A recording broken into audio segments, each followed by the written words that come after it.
नमस्कार दोस्तों, स्वागत है हमारे चैनल स्टडी मटेरियल में। और दोस्तों, हम इस वीडियो में जूनियर एडिट परीक्षा को लेकर बात करने वाले हैं और उससे जुड़ी हर लेटेस्ट न्यूज़ आपको इस चैनल पर वीडियो के माध्यम से दी जाएगी। तो आपको वीडियो बड़े ध्यान से और पूरी देखनी है, बिल्कुल भी स्किप नहीं करनी। काफ़ी महत्वपूर्ण रहने वाली है वीडियो। देखिए दोस्तों, सीटों की संख्या को लेकर धरने का प्रयास जो है, यहाँ हमने ये लिखा है। तो इसका मतलब क्या है? जैसा कि आपको पता है, नए डीजी सर जो हैं उन्होंने सीटों की संख्या को लेकर साफ साफ कह दिया है कि नई सीटें जो भी हैं आपकी नहीं जुड़ेंगी। मतलब जितनी भी सीटें निकल कर आएंगी वो नए विज्ञापन के तौर पर जुड़ेंगी। यानी एक तरह से कह सकते हैं कि सेवानिवृत्त वाली यानी रिटायरमेंट वाली और बाकी की जितनी भी सीटें हैं जो बताई जा रही थी अब तक, वो सीटें आपकी नए विज्ञापन के तौर पर नई भर्ती के रूप में आएंगी और इसमें नहीं जुड़ेंगी। उनका ये कहना है कि उनके लिए ये वाले बच्चे और आगे जो फॉर्म भरने वाले बच्चे हैं वो समान हैं। तो इसलिए जितनी भी सीटें हैं सेवानिवृत्त वाली और या फिर रिटायरमेंट वाली वो आपकी नई भर्ती में जुड़ेंगी। तो दोस्तों, ये खबर एक तरह से बुरी है, क्योंकि जब 1504 पर ही मेरिट लिस्ट लगेगी तो कुछ ही लोगों का सिलेक्शन होगा। बाकी लोग दोस्तों, बहुत सारे लोग, बहुत ही ज़्यादा लोग बाहर होने वाले हैं, हज़ारों में। एक तरह से ऐसा लगेगा कि कुछ सिलेक्शन हुआ ही नहीं। मतलब किसी भी सीट पर 30 गुना बच्चे कहाँ लिए जाते हैं। सबसे बड़ा मुद्दा ये है कि किसी भी सीट पर 30 गुना बच्चे नहीं होने चाहिए, ठीक है ना। 30 गुना बच्चे हो गए दोस्तों, ये 15 45 30 गुना हो गए सीधे सीधे। यहाँ हम प्रिंसिपल की बात नहीं कर रहे, इतना आप याद रखना। अब जब 1504 पर मेरिट लिस्ट लगेगी तो दोस्तों वो तो हाई जानी ही है। अगर उसमें बाकी का डाटा फिट नहीं बैठता है तो, क्योंकि बहुत सारे बच्चे भी इधर उधर जा चुके हैं, अदर एग्ज़ाम्स में क्वालिफाई करके नियुक्ति भी ले चुके हैं या फिर लेने वाले हैं। दोनों ही बातें हैं कि होने वाला है या फिर हो चुका है, ये दोनों भी बातें हैं, ठीक है ना। या फिर कोई इससे बिल्कुल इसे छोड़कर साइड में हो गया है, ठीक है ना। और ऐसे कैंडिडेट सारे ज़्यादातर बीएड वाले हैं, याद रखना। बीटीसी वाले सिर्फ और सिर्फ रेलवे में ऐसे कितने लोग हैं बीटीसी वाले जिन्होंने रेलवे का भी एग्ज़ाम दिया था, वो आप हमें कमेंट में बताएं। कमेंट में आपका बताना ज़रूरी है, क्योंकि आप बताओगे तभी तो डाटा पता पड़ेगी कि हाँ आपने भी एग्ज़ाम दिया था। एसआई का एग्ज़ाम किस किस ने दिया था वो भी आप हमें कमेंट में बताएं, ठीक है ना। तो बहुत सारे कैंडिडेट इधर उधर जा चुके हैं। अब देखिए, सीटों की संख्या को लेकर जो साथी हैं सीपी भाई और विनीत भाई और भी साथी हैं बहुत सारे, लखनऊ और इलाहाबाद में दोनों ही जगह पर हैं। तो उन्होंने कहा है धरने को लेकर कि अगर नहीं मानेंगे तो धरना देंगे। लेकिन एक तरह से ये पता चलता है कि धरना देने से भी कुछ नहीं होने वाला। जी हाँ दोस्तों, धरना देने से कुछ नहीं होगा।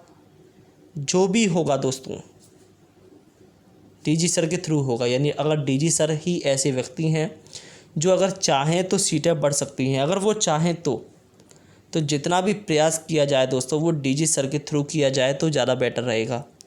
लेकिन प्रयास किया जाए तो कैसे किया जाए? पुराने जो डीजी सर थे वो दोस्तों सपोर्टिव थे, और नए जो डीजी सर है वो अनसपोर्टिव हैं। यानी वो सपोर्ट नहीं करते नई वैकेंसी मतलब सीटों की संख्या को। वो नहीं चाहते कि सीटों की संख्या बढ़े इसमें। वो यही चाहते हैं, उन्होंने कहा भी था कि हमने विज्ञापन भेज दिया है इतनी ही सीटों पर शासन को, ठीक है ना। अब देखिए, आपको संशोधित परिणाम तो बनकर तैयार है पीएनपी एजेंसी के थ्रू। अब संशोधित परिणाम भी निकालने में देरी कर रहे हैं, बताओ। मतलब संसद पेपर कराना और परिणाम तैयार करना ये पीएनपी का काम है। पीएनपी तभी तो आपका संशोधित परिणाम निकालेगा जब शासन आदेश करेगा, और शासन भाई अपने में मस्त है। मतलब एक तरफ से एजुकेशन को इतनी बुरी तरह से मार पड़ रही है चारों तरफ से कि कुछ कहा नहीं जा सकता। एजुकेशन सबसे ऊपर होनी चाहिए, बट यहाँ एजुकेशन सबसे लास्ट में है, बाकी चीज़ें पहले ही देखते हैं। ये गलत है। वैसे किताबों में पढ़ाया जाता है कि शिक्षा ये करती है, कि शिक्षा वो करती है, और लेकिन रियल लाइफ में शिक्षा कुछ भी नहीं करती, सिर्फ और सिर्फ टेंशन देती है। जो अभी आप और हम झेल रहे हैं दोस्तों। वैसे आपका संशोधित परिणाम कभी भी आ सकता है। 25 जून की बात हुई थी, आज 25 जून है। कभी भी आपका संशोधित परिणाम आज आ सकता है, क्योंकि पीएनपी ने भी कहा था कि 25 जून तक हो सकता है, क्योंकि उन्होंने कहा कि उन्होंने परिणाम जो है तैयार करके रख लिया है। यानी सारा जो परिणाम है आपका वो तैयार हो चुका है दोस्तों, बस साइट पर अपलोड करने का देर है। तो साइट पर जैसे ही अपलोड हो जाएगा आपको शो हो जाएगा। अब देखते हैं कि अभी भी मैं चेक किया था बट अभी तक अपलोड नहीं हुआ साइट पर। अब ये बात तो रही इसकी। अभी तो से एक मामला और है डबल गोला का, अभी वो भी क्लियर होकर नहीं दे रहा। इन छोटे छोटे मामलों को इतना लंबा बड़ा चढ़ा कर रख देते हैं कि कुछ कह नहीं सकते। ये मामूली सी इतनी छोटी भर्ती को क्लियर नहीं कर पा रहे, ये तो बाद में बड़ी भर्ती को क्या क्लियर करेंगे ना? इतने सारे कैंडिडेट हैं, एक एक कैंडिडेट की लाइफ वैल्यूएबल होती है, लेकिन यहाँ इतने सारे कैंडिडेट हैं और कब से इंतज़ार कर रहे हैं बताओ। ऐसे करके कैंडिडेट की एज भी बढ़ती है। एज फैक्टर क्यों ज़्यादा मायने रख रहा है इस टाइम? क्योंकि शासन की वजह से सबसे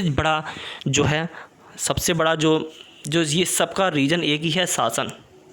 मैं इस सरकार की नहीं कह रहा। लोग कहते हैं कि ये सरकार बेकार है कि वो सरकार कोई सी अच्छी नहीं है। मैं तो किसी सरकार के सपोर्ट में ही नहीं हूँ। जो एजुकेशन को सबसे पहले स्तर पर ले जाए वही सरकार सपोर्टिव है, वरना सारी सरकारें बेकार हैं। अब और पहली बात, एजुकेशन होने के एक छात्र होने के नाते मैं किसी भी पार्टी को सपोर्ट नहीं करता। मेरे लिए वो सब एक राजनीति है और सारे राजनीति मेरे लिए बहुत बेकार है। क्योंकि सरकार अगर चाहे तो इसमें एजुकेशन में बहुत सारा सुधार कर सकती है, लेकिन वो सुधार सिर्फ कागज़ों में है, हकीकत में नहीं है। हकीकत में होता है बट होता हुआ दिखाई नहीं देता, बहुत ही कम होता है। डबल गोला वाला मामला भी अभी अटका हुआ है।